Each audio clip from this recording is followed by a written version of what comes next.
días. Buenos Y lo primero, días. darte las gracias por venir a la barra del Savills Café, que además estrenas, porque esto es un ciclo nuevo de entrevistas. Y la verdad, tenerte aquí es todo un placer.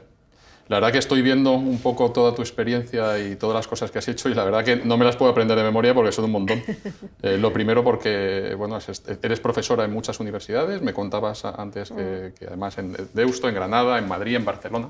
Por lo tanto, yo creo que desde el punto de vista pedagógico y de enseñanza eres toda una figura. Y luego también veo que eres cofundadora de VIAP, una de las consultoras de referencia, y además has publicado 7 libros, nada menos, y además tienes una vocación también de fundar ONGs, y además muy interesante, con perros de asistencia para terapia a personas que tienen necesidades. O sea que desde luego lo que no se puede dudar es que eres una persona con muchísima actividad y muchísima vocación de hacer que las cosas pasen, ¿no?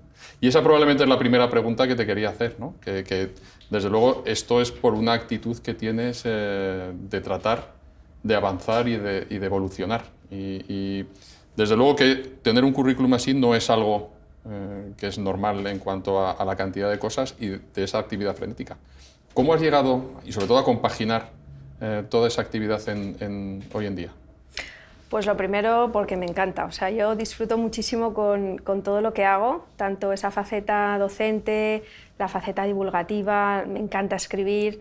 Y a mí luego me gusta mucho hacer que las cosas sucedan, ¿no? Entonces esta es la parte de emprendedora, ya empresaria, que me fascina, ¿no? Y además creo que vivimos tiempos difíciles, pero también apasionantes en el sentido de que tenemos a nuestro alcance un montón de recursos que no necesariamente tienen que ser económicos, sino que nos permiten acceder a mucho conocimiento, a muchas personas y poder llevar pues, o dar vida a proyectos o sueños que están en tu cabeza, ¿no? Entonces, cuando empiezas a descubrir esto, ¿no? Yo lo descubrí muy jovencita cuando monté mi primer proyecto empresarial, que fue un kiosco de helados, de estos ¿Sí? que hay en la calle, con 18 años recién cumplidos.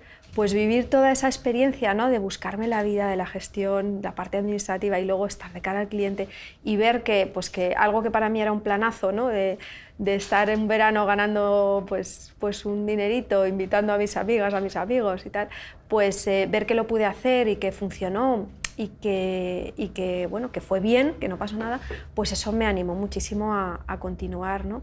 Y a pensar esto de por qué no puedo ser yo mi propia, el propio motor, mi propia fuente de ingresos, ¿no? Oye, y que me encanta además, sobre todo porque me he pasado toda la pandemia animando a mis equipos a avanzar, ¿no? Porque sobre todo de un día para otro nos cambió el entorno, tuvimos que reaccionar, que la verdad, aquí creo que lo hicimos rapidísimo, yo creo que en una semana estábamos haciendo cosas nuevas, pero claro, no todos llevábamos la misma iniciativa, no todos teníamos el mismo impulso.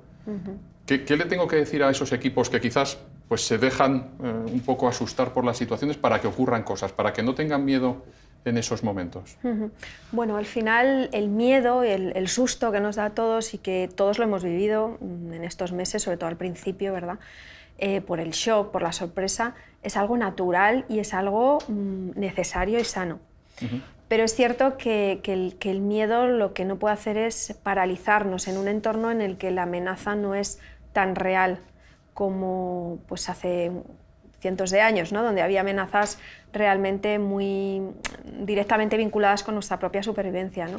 Cuando tú estás en un entorno de trabajo, estás con un equipo, estás con personas que apuestan por el proyecto, que apuestan por ti, que ves que tiran adelante, pues el miedo ahí no puede bloquearte, puede ayudarte a ser pues, más precavido, a ir un poquito más despacio, pero no bloquearte, ¿no? Entonces, ¿qué puedes hacer tú en esos momentos para ayudar a tu equipo, ¿no? a salir bueno, pues de ese bloqueo? Lo primero, normalizar y ponerle palabras a lo que está sucediendo, porque muchas veces tratamos de quitar importancia a las cosas y esto lo hacemos también en cualquier entorno, ¿eh? A veces con los niños pequeños, cuando pasan cosas complicadas, en lugar de tratarles como niños, les tratamos como tontos, ¿no? Pues a veces con los adultos hacemos lo mismo, ¿no? Les tratamos, entre comillas, como tontos, como si no pudieran, como si no fueran capaces, y eso lo que hace es convertirles realmente en incapaces. Es la profecía, ¿no? Autocumplida o ese efecto Pigmalión. Entonces lo primero es hablar, ponerle nombre a las cosas, hablar de las cosas tal y como son, es decir, darle objetividad. porque muchas veces lo que estamos viendo lo distorsionamos. Y al no hablar de ello, al no tener toda la información, esa distorsión tiende a agrandar la situación, a agrandar las cosas, sí, y tendemos a ponernos en lo peor. Por tanto, yo creo que uno de los roles que tiene que tener ahí el líder, ¿no? La persona que a lo mejor tiene más, o puede ser una persona del equipo, ¿no? Que tiene más iniciativa, tal, es hablar de las cosas tal y como son, o sea, ponerle objetividad al asunto. Eso es lo primero, ¿no? Y luego después también respetar que cuando estás sufriendo o estás viviendo una situación pues que te asusta, ¿no? Que es una situación novedosa, que además se prolonga en el tiempo, durante mucho tiempo, ahí hay un desgaste físico, hay un desgaste emocional. Se habla mucho hoy en día de resiliencia, ¿no? Esa capacidad de volver a levantarte y seguir, pero no se habla tanto de la resistencia. La resistencia física, la resistencia mental, la resistencia emocional tiene que ver también con cuidarse, ¿no? Y con respetar los tiempos de cada uno. Y ahí también es importante respetar al equipo. Hay personas que de por sí van a tirar más del carro o en momentos puntuales pueden tirar más del carro y otras que estén con menos resistencia, más desgastadas, ¿no? Entonces tiene que ser también como una carrera de relevos y un equilibrio donde, bueno, pues hoy tiras tú, mañana tiro yo y no pasa nada, ¿no? También un poco respetar eso. Me parece muy interesante lo que dices. Bueno, de hecho, más de una vez he oído que el mundo real es mucho más benevolente que el mundo imaginario, ¿no?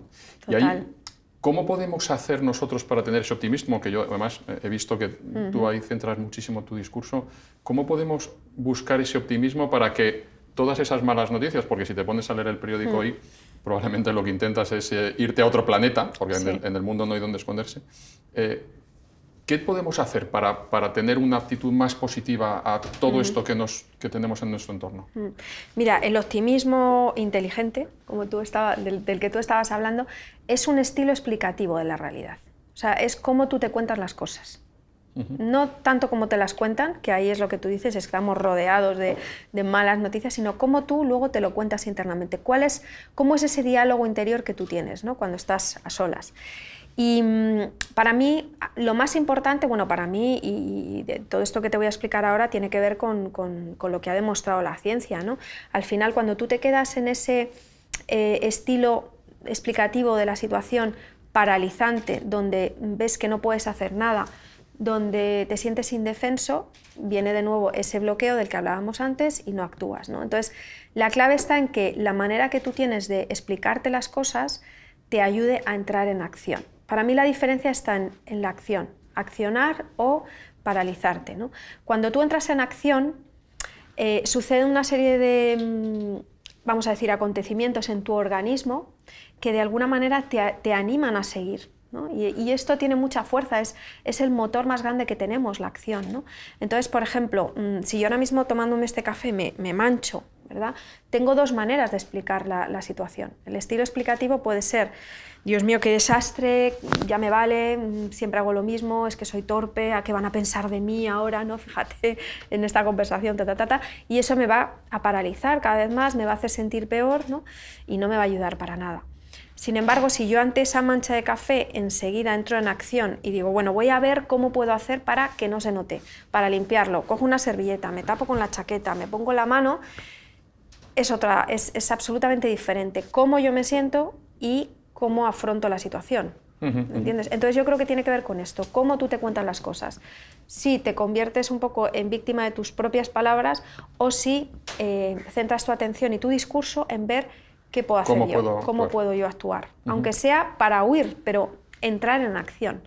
Porque ahí de alguna manera, esta palabra que está tan usada últimamente, te empoderas, pero es que es verdad, como que te sientes más fuerte, te sientes dueño de la situación y eso a nivel interno es un reforzador muy grande. ¿Vale? Yo eso lo he tenido clarísimo, vamos, de hecho, se me va a conocer o voy a pasar a la historia por una frase que digo yo mucho, es de sigamos empujando, ¿no? Que es algo que es fundamental en estos momentos, porque lo que viene de fuera, todo ese tsunami que te vienen de noticias, etcétera, muchas veces es muy paralizante. Pero ¿cómo dirías tú que tienes que empezar? Porque es difícil, dices, bueno, yo empiezo a caminar, pero ¿en qué dirección? ¿Cómo lo hago? Quizás pasar una fase tan amplia en el tiempo como esta. ¿Por dónde empiezo si yo soy una persona que no tiene todos los recursos como a lo mejor podemos tener en otros entornos. Bueno, mira, al final me encanta tu frase, de sigamos empujando, porque tiene que ver con ese esfuerzo, pero esfuerzo inteligente, ¿no? Como tú dices, ¿no? ¿Hacia dónde vamos, ¿no? Yo creo que hay que ver el para qué actuar. O sea, ya no tanto el por qué, que bueno, eso tiene que ver con tus motivos, tus motivaciones, sino el para qué. Al final, ¿qué vas a conseguir con esto? ¿Cuál va a ser el resultado? ¿Qué es lo que estás buscando? Que es como una mentalidad mucho más pragmática, más práctica. Y luego, sobre todo, en un entorno tan cambiante, es que es tan incierto, tan ambiguo, ¿no? Bueno, pues ahí es muy difícil visionar, es muy difícil alzar la mirada y mirar más allá y decir, bueno, ¿por dónde van a ir los tiros? Entonces, yo ahí lo que recomiendo es esa mentalidad un poquito más pragmática, más de decir, bueno, pequeños pasos, y en función de la acción y del resultado, ese para qué, vamos viendo y te vas retroalimentando, ¿no? Y esto tiene que ver con cómo funciona tu cerebro, básicamente. O sea, tú, por ejemplo, cuando te planteas un objetivo muy grande, como, yo qué sé, empezar a correr por las mañanas, ¿no? Llega el primer día y suena el despertador y asomas la cabeza, miras que está lloviendo y dices, madre mía, ¿quién me habrá mandado a mí ahora a salir a correr? ¿Qué rollo? Tal, y probablemente no te levantes, ¿no? Pero si centras tu atención en algo muy pequeño, como puede ser, voy a ponerme el calcetín derecho, y ese es tu mayor desafío en ese momento, es mucho más probable que lo hagas, ¿vale? Por una ley del esfuerzo, bueno, y es muy probable que lo hagas. Y cuando lo hagas, lo más probable que suceda es que te quieras poner el calcetín izquierdo. Y lo más probable que suceda a continuación es que te levantes. Y así, esa es como la ley de los pequeños pasos. Entonces yo creo que cuando el entorno es tan hostil, hay que ir muy poco a poco, pero actuando. O sea, esa es la clave. No esperar a verlas venir, sino empezar a actuar.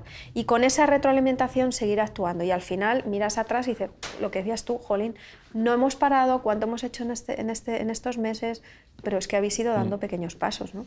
Yo en ese sentido estoy súper orgulloso de todos los equipos que estamos aquí, porque desde el día 1 todo el mundo se puso en marcha. O sea, es una cosa, nos fuimos a casa y ese mismo día yo recibía muchísima información de que todo el mundo se había puesto en marcha. O sea que en ese sentido creo que la gente ha estado a la altura de las circunstancias.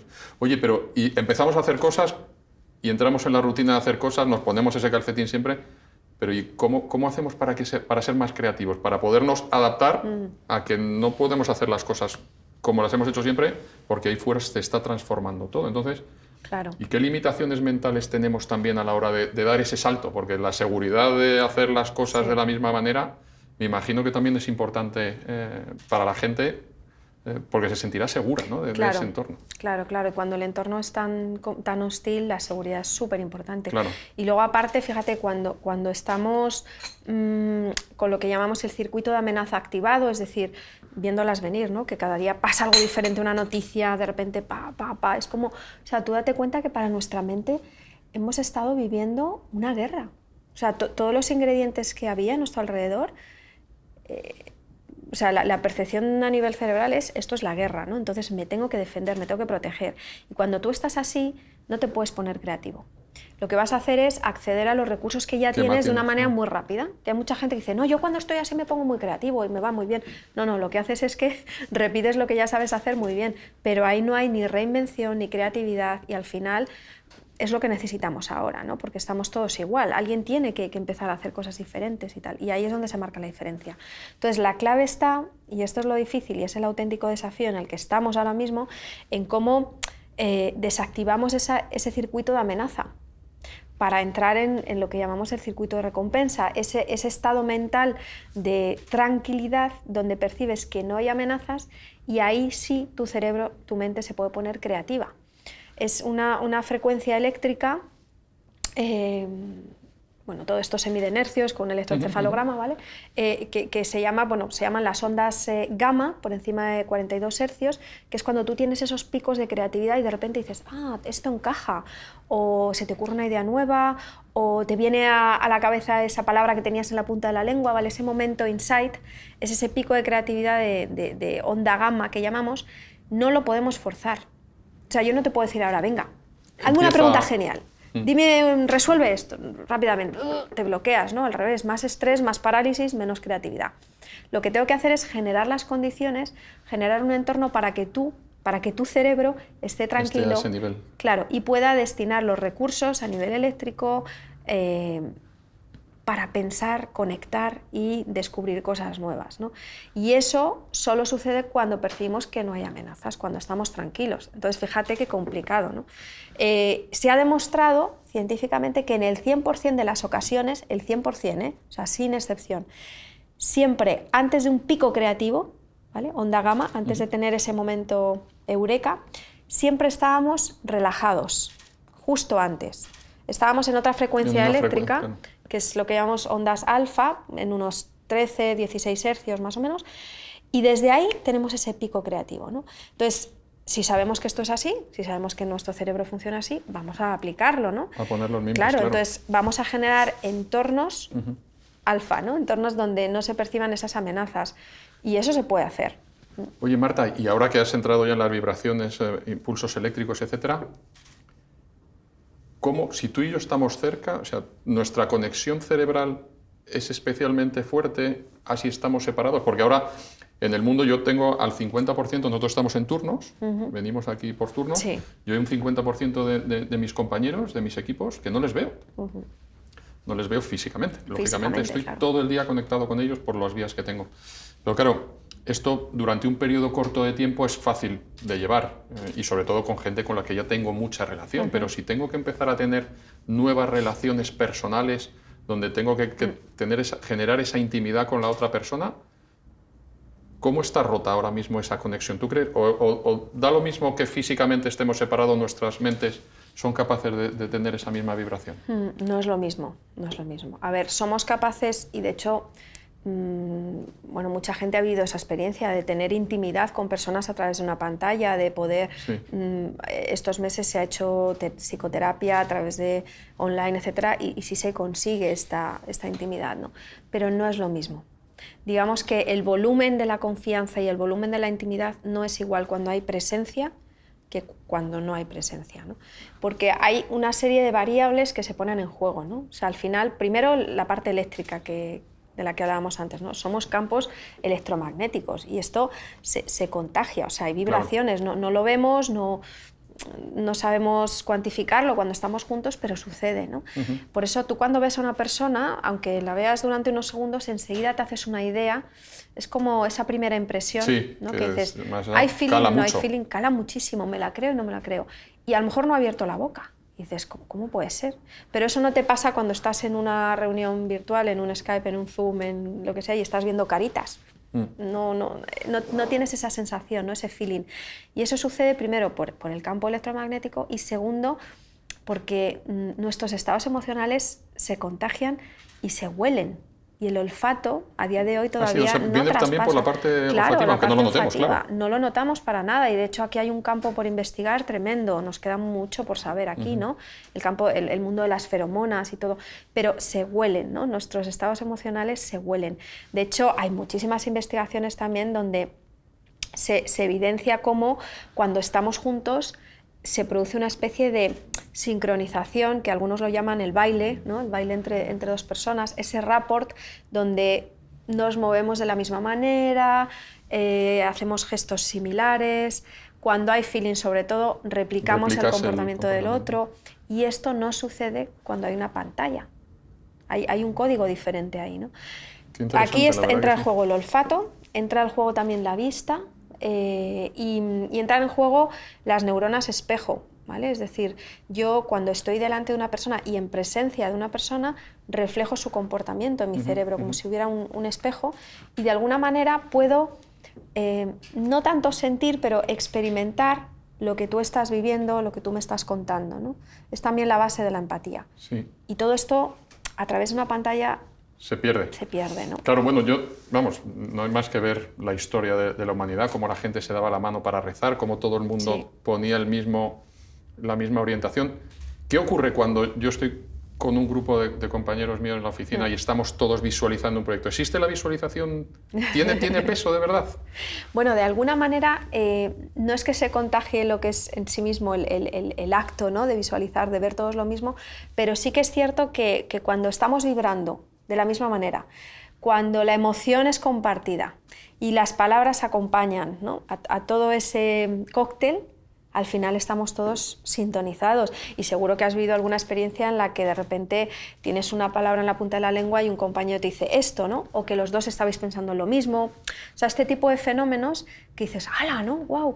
Bueno, suceden porque hay una serie de variables que acompañan al ser humano que le hacen, bueno, nos hacen ser seres sociales y además el contacto es algo que nos calma, que nos relaja, que tiene que ver con la confianza, con la intimidad, y que es algo que además ya habíamos perdido en los entornos de trabajo presenciales, como que tocar a una persona no está demasiado bien no visto. Está ¿no? demasiado bien visto, ¿no? No. Cuando vas teniendo confianza ya sí, ¿no? Hay toques, tal, pero... Sobre todo en el mundo mediterráneo, ¿eh? Claro, luego te vas a otro bueno, tipo de ahí, culturas y hay es muchísima mucho más distancia. Claro, claro.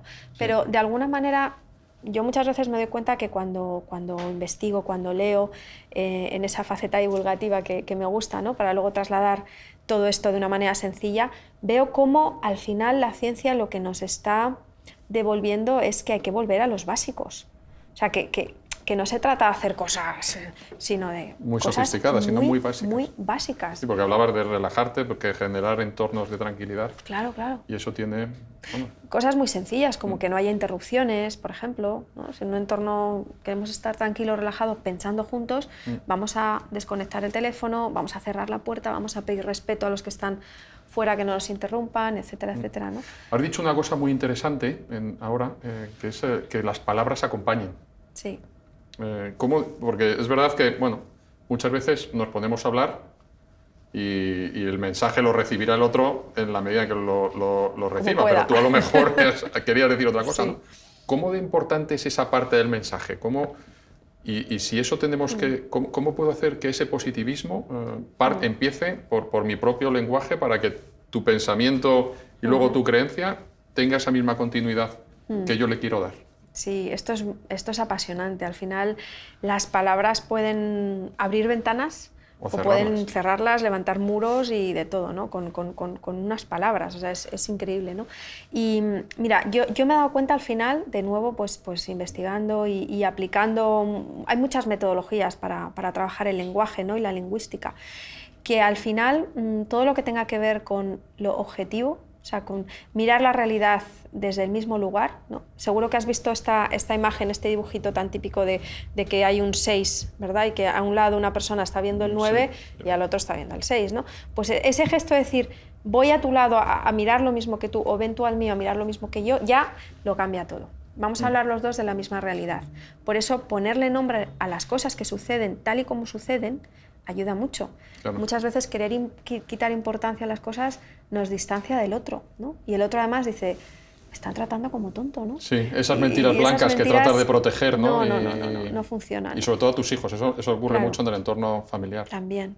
Entonces, eso es lo primero, ¿no? Y luego lo segundo es que hacemos cosas muy raras con el lenguaje emocional. Y de hecho yo a veces me doy cuenta que cuando das formación en este sentido, la gente te hace preguntas y tal, ves como que hay muy buena voluntad de decir, venga, voy a ser más emocional y tal, y ahí hacemos a veces auténticas burradas, ¿no? Y muchas veces decimos frases como, me siento abandonada por ti, me siento engañada por ti, me siento manipulada, me siento excluida, y eso no son sentimientos, eso son acusaciones veladas hacia el otro. Yo te estoy acusando de que me estás manipulando, de que me estás dejando sola, de que no cuentas conmigo, pero lo estoy diciendo como si fuera una emoción. Me siento excluida. Entonces el otro, sin ningún lugar a dudas, se va a defender. Y entonces ahí empezamos a hacer la lucha y esas cosas raras que dices, pero si yo te estoy hablando de cómo me siento y el otro se está defendiendo, y entonces no logramos encontrarnos, ¿no? O abrir esa ventana. Por tanto, de nuevo, lo mismo, apropiarnos de, oye, ¿cómo me siento yo? No me siento excluida. Eso no es una emoción. Las emociones son muy básicas. Me siento triste, contenta, enfadada, ¿no? He visto que tú eres, y perdona que lo voy a mirar para no confundirme, terapeuta gestalt, que por lo que he interpretado de lo que he investigado es que tú puedas tener, sobre todo ayudáis a gente que tiene una cierta problemas a nivel de autoestima o o depresión o situaciones delicadas en su vida, y que en vez de mirar el entorno para tratar de buscar la solución, la busquen en ellos mismos, ¿no? Que me parece interesantísimo, pero ¿cómo ahora y sobre todo hoy terminamos prácticamente el ejercicio del 20 aquí, empezamos uno nuevo del 2021, la gente viene agotada, ¿qué les dirías desde ese punto de vista? Para que no se sientan otra vez, joder, pues ya está, otra vez nos tenemos que poner en marcha, otra vez damos un salto, y esta terapia, ¿cómo podríamos aplicarla a este entorno? Sí, bueno, yo la terapia Gestalt la utilizo como ha sido parte de mi formación y una de las herramientas más importantes que utilizo. No ejerzo como psicoterapeuta Gestalt, no es mi profesión, o sea, no trato a personas que tienen este tipo en consulta, ¿no? Si yo identifico a alguna persona en este sentido, lo mando a un psicólogo, y esto es importante, ¿no? Pero sí que es cierto que me ha ayudado muchísimo el enfoque de la terapia Gestalt, que se basa mucho en, primero, darse cuenta de cómo estás, y segundo, hacerte responsable. Es decir, ¿qué puedes hacer con esto que sucede, ¿no? Para lograr lo que en lenguaje, ¿no?, gestáltico se dice la regulación organísmica, es decir, que tu propio organismo en relación con el contexto y con el entorno pues esté funcionando de una manera equilibrada, ¿no?, y regulada. Entonces, ¿cómo se puede hacer esto? Pues lo primero, tienes que mirar la realidad, mirarte a ti, mirarte cómo estás, de nuevo con ojos lo más objetivos posibles, dentro de la subjetividad que tenemos, ¿no? Y esto es lo que, bueno, ya lo hemos hablado, ¿no? Hablar de las cosas tal y como son, ponerles nombre, porque si no tu cerebro tiende a exagerarlas, a amplificarlas. Tenemos un montón de sesgos en este sentido, ¿no? Con respecto a la realidad. Por tanto, cuanto más conectemos con ese darme cuenta de cómo estoy, cómo me siento, cómo es la situación que estoy viviendo, cómo esto me está afectando a mí, incluso en qué parte de mi cuerpo, ¿no?, lo estoy sintiendo. Lo estoy sintiendo, sí. Estoy poniendo voz a lo que me sucede, estoy poniendo una mirada sobre lo que me sucede y puedo, de alguna manera, gestionarlo, ¿no?, manejarlo. Y después no quedarme ahí, porque muchas veces cuando entramos en este mundo del autoconocimiento parece que solo estamos mirándonos a nosotros mismos, el ombligo, todo el tiempo, y fíjate lo que me pasa, y estoy así, y me siento así, y no salimos de ahí. Y yo, de nuevo, pues la invitación que hago, y que desde la Gestalt también se hace, es, oye, hay que entrar en acción, hazte responsable de esto que te sucede, ¿no? Y es lo que se denomina también en este lenguaje estar en una especie de continuo de conciencia, es decir, intentar estar presente la mayor parte del tiempo, ¿no? Es cierto que, como dice Kahneman, estamos el 80% del tiempo un poco como pollos sin cabeza, dispersos, sin darnos cuenta de lo que hacemos. Eso te lo he oído yo hablar en alguna ocasión, de la multitarea, y sobre todo ahora, hoy en día, con los móviles. Yo que tengo hijos adolescentes, pues mi gran lucha es, oye, concéntrate, no te pongas a hacer 3 cosas a la vez porque acabas haciendo las 3 mal, ¿no? Y cómo nuestro cerebro ahí, pues no sé cómo debe funcionar, pero desde ese punto de vista, desde luego, es todo un reto el entorno en el que nos movemos. Sí, la verdad es que aquí ahora mismo el tema de la atención es un temazo, porque hay varias cosas. Por un lado, la multitarea no es nada favorable para el ser humano, para nuestro cerebro. Para los ordenadores está muy bien, pero para nuestro propio software no. Nosotros, nuestra atención de alguna manera funciona al 100%. Cuando tú tienes el 99% de atención es porque hay un 1% que está en otra cosa, y si no, seguro que te ha pasado alguna vez que estás en una reunión, tienes el móvil en silencio y estás concentrado, pero se ilumina la pantalla. Ese 1% es ya la curiosidad que te genera, ¿qué será esto?, hace que el 99% de atención que tenías en esa reunión vaya transformándose en qué habrá pasado, y ya coges el móvil. Y bueno, esto nos pasa con todo, o sea, no ¿estás al 100% o no estás? Porque el cerebro literalmente se compartimentaliza, ¿no? De hecho, aunque somos capaces de hacer varias cosas a la vez, tenemos un límite.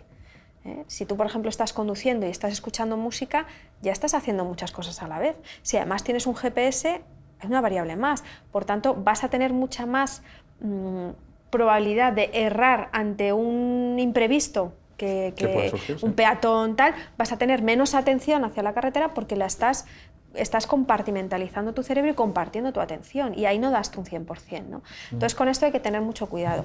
Lo que pasa que sí es cierto que con la gente joven, y cada vez también con los adultos, nos estamos acostumbrando a a una inmediatez atencional y los periodos atencionales se reducen muchísimo. Antes podíamos mantener la atención sostenida en el tiempo más tiempo y ahora cada vez se reduce. Entonces sí es cierto que los chavales vemos que aprenden mucho por picoteo. Yo lo llamo el APP, ¿no? El aprendizaje por picoteo, que es decir, que estoy leyendo no sé qué y luego abro otra ventana no sé qué y consulto el móvil y miro tal. Bueno, no pasa nada, lo importante es que estés centrado en el tema, aunque picotees muchas cosas, como que necesitas cambiar de actividad, pero sobre un mismo tema. Esa sería realmente la clave para ayudarles y ayudarnos a centrarnos, ¿no? Y esto cada vez más está llegando también a los adultos, ¿no? Porque nos estamos acostumbrando y entrenando a esta cultura de la inmediatez, donde todo es muy rápido. Entonces, de hecho, bueno, una de las cosas que veo que ayuda mucho a la gente a concentrarse es toda la parte de meditación, de mindfulness, de ser consciente de por lo menos una pequeña parte de tu día a centrarte de verdad, ¿no? Y además veo que cada vez más gente me habla en positivo de experiencias que está teniendo ahí, ¿no? De lo bien que le está sentando tomar un respiro durante el día, bueno, y casi, sobre todo, coger la disciplina de hacerlo, que yo creo que es por donde probablemente tengas que empezar, ¿no? Sí. Y cómo eso, desde el punto de vista de sus proyectos, de su vida familiar, etcétera, le ha ayudado. Y eso me imagino que tendrá que ver mucho con ese descanso cerebral que necesitamos cuando estamos despiertos. Sí, justo. Y además, fíjate que aquí ha sucedido un fenómeno muy curioso y es que se ha puesto muy de moda todo esto. Yo lo llamo actividad contemplativa, porque incluye, por un lado, la meditación, mindfulness, rezar o hacer oración o contemplar la naturaleza, contemplar el arte, este tipo de actividades en las que estás con mucha tranquilidad, no percibes que hay una amenaza y es un estado mental en el que estás conectado contigo, con tu respiración y observando, ¿no? como esa situación de observador, ¿no?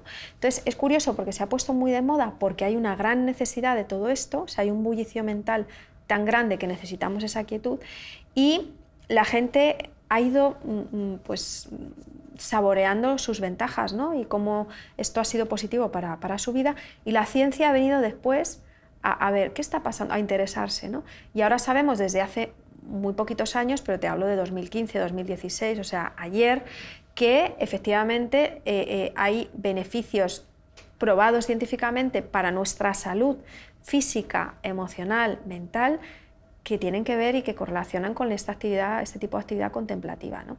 Entonces, tener varios momentos al día donde tú puedas de alguna manera parar y entrar en contacto, aunque solo sea con tu respiración, algo que está muy manido, que se dice mucho, pero que es algo básico. Muchas veces vamos respirando a trompicones. Sí, y claro, lo curioso es que de alguna manera la actividad respiratoria que tú tienes es procesada por tu cerebro, por tus amígdalas.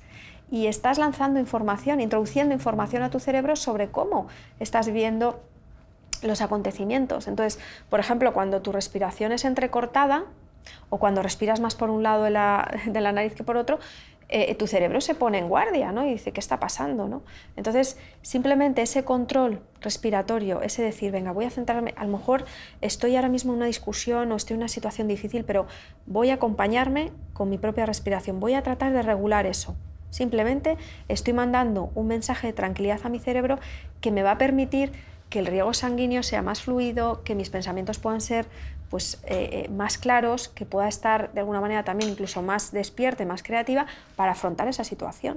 O sea, no quiere decir que me desconecte de la situación, quiere decir que si yo me conecto conmigo, con mi respiración, de alguna manera voy a dar lo mejor de mí, ¿no? Marta, una cuestión que siempre me llama mucho la atención es pues, ver la suerte que ciertos personajes tienen o cómo la suerte acompaña a ciertas figuras, ¿no? Incluso internamente nosotros pues siempre has visto circunstancias donde la suerte ha tenido un componente importante. ¿Cómo percibís la suerte en expertos desde el punto de vista cerebral?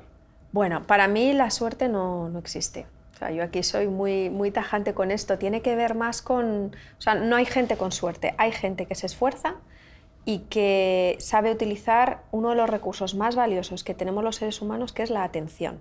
O sea, la atención tiene un poder increíble, increíble. Algunos hablan de la ley de la atracción, otros hablan de esa suerte. No es atracción, es atención. No es suerte, es atención y esfuerzo. Entonces, lo que sucede con estas personas, que desde fuera podemos decir, ¡joder, qué suerte tiene!, ¿no? Es que están atentas. O sea, al final las circunstancias están, las circunstancias son, pero si tú no estás atento, pueden pasar oportunidades para ti desapercibidas. Entonces, estar atento, tener la atención puesta internamente para saber qué es lo que estás buscando y externamente para encontrarlo.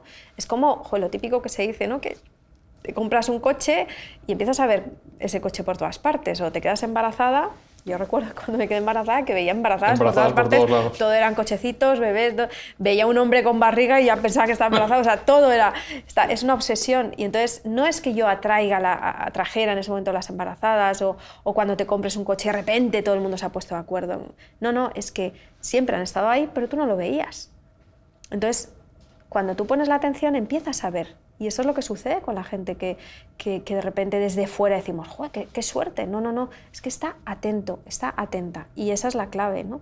Y para mí la clave de la atención es esa atención de doble vía, ¿no? De estar hacia adentro atento, cuestionarte, esto lo quiero, no lo quiero, cómo puedo participar, es para mí, ¿no? ¿Qué estoy buscando? O sea, hacerte preguntas y estar atento hacia afuera para encontrar esas respuestas, ¿no?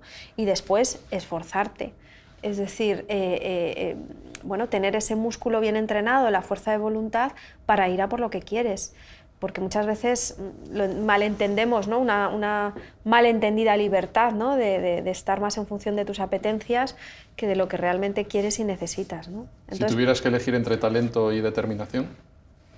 Pues mira, para mí sin duda el talento tiene que ver con la determinación. Sin duda. O sea, está íntimamente unido. Totalmente. O sea, yo cuando la gente habla del talento como algo, por un lado, innato, como algo casi mágico, no lo entiendo.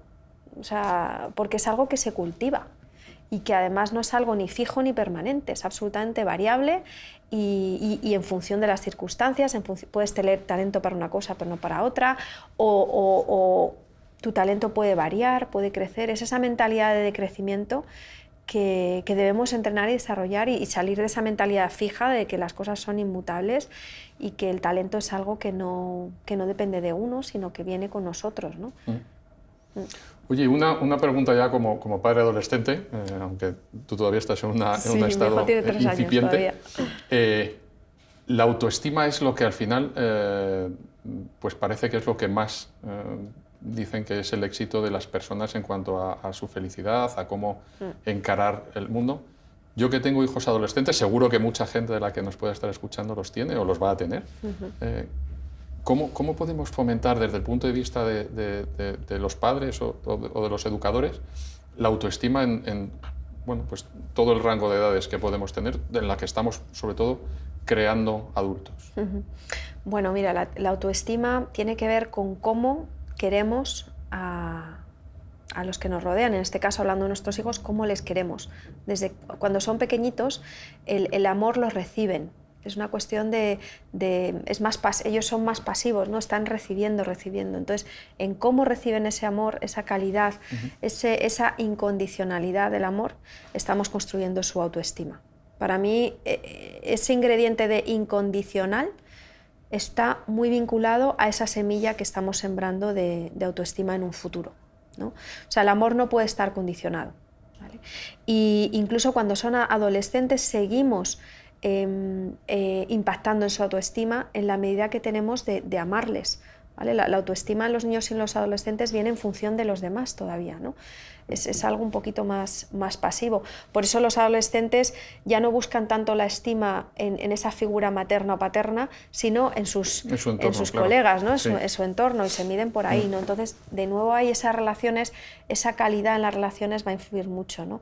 Y luego ya de adultos esa estima ya viene medida totalmente por uno mismo, ¿no? Cuando somos adultos y sin duda muchísimas de las dificultades que tenemos a nivel relacional, a nivel laboral incluso, y a nivel de satisfacción en la vida tienen que ver con cómo nos queremos a nosotros mismos. Pero eso ha venido muy condicionado por cómo nos han querido al principio.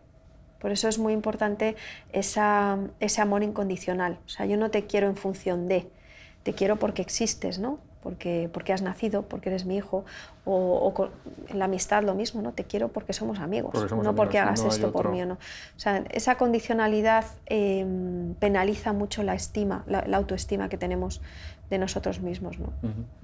Oye, Marta, una cuestión que creo muy importante es ver que hay una parte de la sociedad que vamos envejeciendo, porque bueno, yo no soy del baby boom, pero estoy ahí en la frontera y que creo que hay un talento brutal y la sociedad de alguna manera nos va subiendo en la pirámide y nos va expulsando un poco del mundo laboral y no sé si pensando en que tenemos una degradación en cuanto a nuestras capacidades cognitivas a la hora de hacer trabajo, de esfuerzo, etcétera, etcétera, etcétera.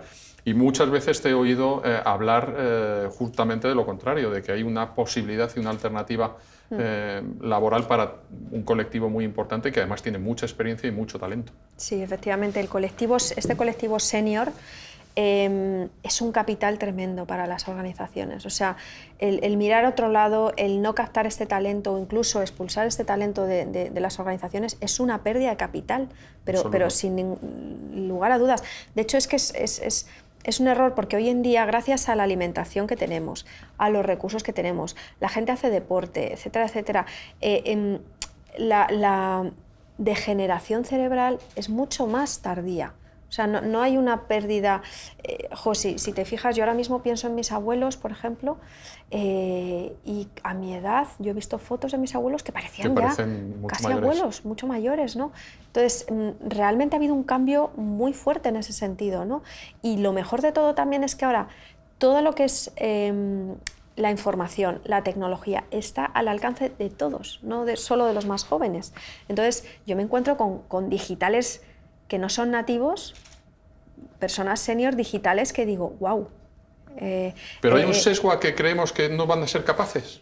Hay un sesgo total, que yo creo que viene de ese, bueno, pues de que antiguamente, o sea, el cambio ha sido tan radical, y tan rápido. Te hablo de mis abuelos, sí. Incluso no tanto de mis padres, pero casi, o sea, ha habido un cambio muy grande, muy radical en muy poco tiempo y como que no estamos del todo adaptados y ahí hay un sesgo tremendo, ¿no? Mira, yo lo veo, por ejemplo, en grandes empresas con las que trabajamos que tienen programas de mentoring donde precisamente ponen en valor ese talento senior para ayudar y enseñar a otros y es increíble. O sea, nosotros medimos, tenemos KPIs en este tipo de programas para ver un poco la evolución y cómo impactan y es tremendo. Y luego te encuentras también, hacemos programas de mentoring inverso donde son personas más jóvenes las que ayudan a talento más senior a estar más actualizado y los resultados de nuevo son increíbles, ¿no? O sea que ahí hay una oportunidad muy, muy interesante de aprovechar este talento senior que además es curioso porque las personas que tienen más experiencia a nivel decisorio, a nivel intuición, que antes hablábamos de la intuición, son mucho más rápidas. Y en un entorno como el nuestro, en el que hay que tomar decisiones rápidas, contar con este tipo de mentes. Sí, sobre todo que equilibren mucho que equilibran otra generación que está acostumbrada a otra cosa. ¿no? Se pueden hacer equipos muy interesantes o tándems muy interesantes en este sentido, ¿no? Con talento más senior y talento más joven. Sin duda.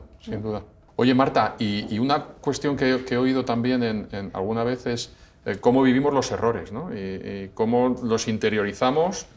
Y no solamente cómo los interiorizamos, sino cómo creemos que el resto nos visualiza cuando cometemos un error o cuando nos arruinamos o cuando nos va mal. Y eso es muy interesante ver, sobre todo hoy en día, que vamos a pasar una fase difícil en la economía española y va a haber gente que lo va a pasar mal. ¿Cómo crees tú que debería vivir esos momentos? Mira, el error es la antesala del aprendizaje. O sea, no hay aprendizaje si no hay error. Y si no, mira a los niños pequeños. Todos hemos sido niños.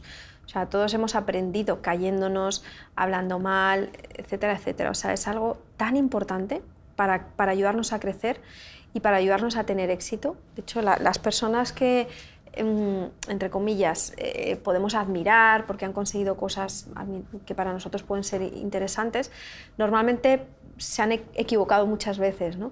Y para mí la clave está no tanto en perdonar los errores, porque muchas veces se habla de esto, se pone el foco en el otro de nuevo, en que me perdone, no, el foco hay que ponerlo en uno mismo, en reconocer el error.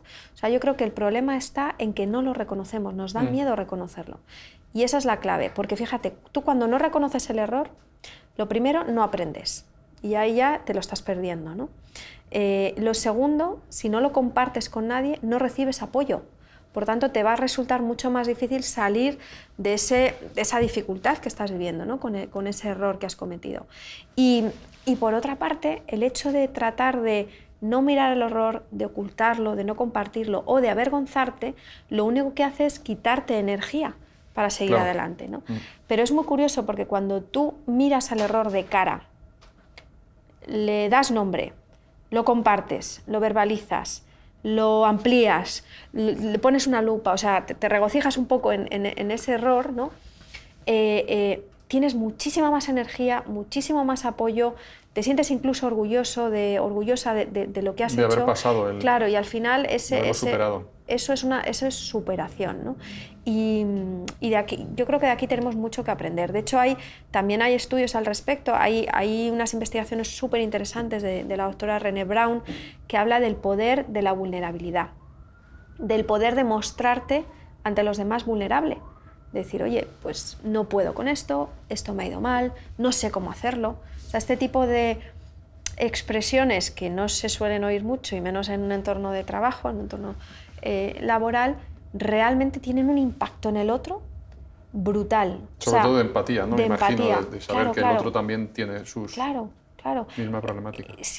Es muy difícil que a una persona a la que le estás compartiendo algo difícil para ti no te perdone, no te escuche o no te quiera ayudar.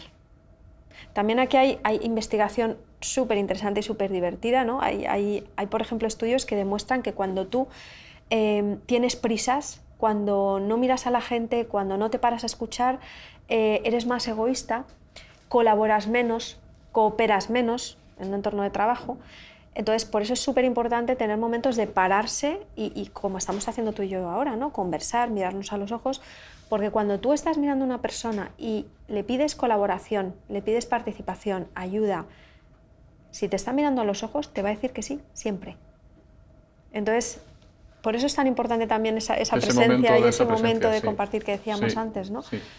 Oye, y me imagino que hay una parte de lenguaje no verbal, pero nosotros que nos dedicamos mucho al mundo de las oficinas, estos entornos, la luz, los colores, las vibraciones que genera, ¿cómo de importantes son para generar, no solamente para la parte de creatividad que antes hablábamos de Mimbre, sino también para esa relación personal? Nosotros trabajamos todos en pradera, no tenemos despachos, por lo tanto hay una interacción muy sonora, a veces excesivamente sonora, pero estamos muy cerca. Pero ¿cómo crees tú que deberíamos, esa evolución de la gente, tú crees que debe ser hacia algo parecido en cuanto a interacción física o más tranquilidad que decíamos antes que necesitas? Sí, yo creo que la clave está en entender muy bien que depende de la actividad, necesitamos un contexto. Y para mí esos entornos flexibles que te permiten elegir dónde te mueves, a dónde te diriges para hacer algo en concreto, es la clave, ¿no? Por eso esos espacios abiertos funcionan muy bien para todo esto que estamos hablando de la colaboración, de la confianza, pero cuando necesitas concentración a lo mejor necesitas tener otro espacio. O sea, para mí tener esa capacidad de poder elegir, mira, tiene mucho que ver con la propia esencia del ser humano. Nosotros desde los primeros homínidos hemos ido buscando espacios para hacer determinadas cosas. No dormimos en cualquier lugar, ¿verdad? No vamos al servicio, al aseo en cualquier lugar, ¿no? O sea, buscamos espacios que acompañan a la actividad o a la tarea. Pues cuando estamos trabajando, lo mismo, ¿no? Yo, por ejemplo, cuando me voy a sentar a escribir, no me puedo poner en cualquier sitio a hacerlo. Ni siquiera cuando estoy en casa. Tengo que buscar el espacio que en ese momento me va a ayudar, va a acompañar mi tarea. O sea, el espacio acompaña la tarea, ¿no?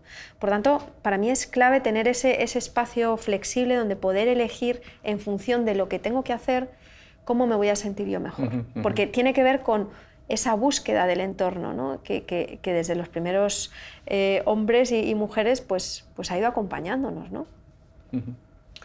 Oye, Marta, pues muchísimas gracias por estar aquí con nosotros. Un placer, muchísimas gracias. El otro día ha pasado un poco de tiempo, pero me gustó mucho lo que oí.